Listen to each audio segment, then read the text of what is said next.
marka heesta bilaa muusiga iyo majaajilada iyo arrimahaasi xalaal ma yihiin waa xaraam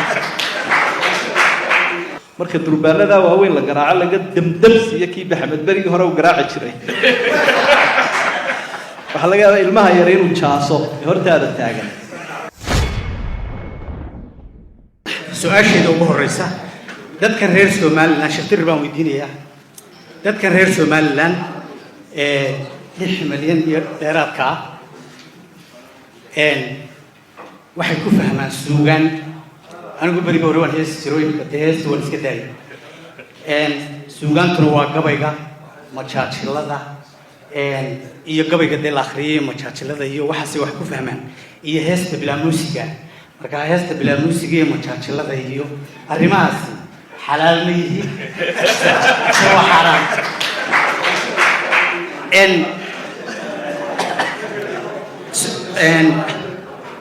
su'aasha labaad aan weydiinaya waxay haddii dadku inta badan la dhiso tiyaatarada islaamiga oo dee dumarku dhinac ka soo galaan ragguna dhinac ka soo galo oo wax wanaagsan la isugu sheego oo in yaroo riwaayada la dhex geliyo bilaa muusiga ma xaraam ah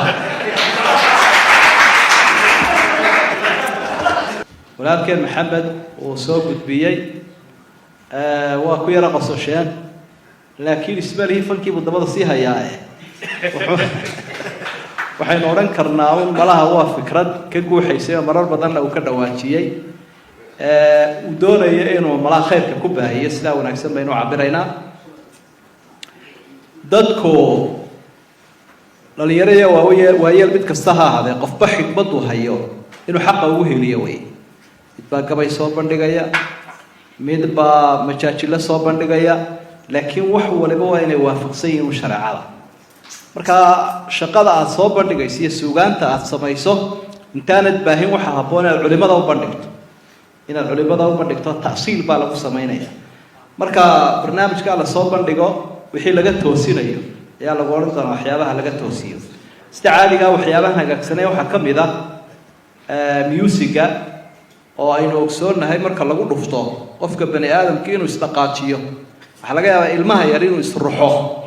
marka durbaanada waaweyn la garaaco laga damdamsiyo kii Maxamed berigi hore uu garaaci jiray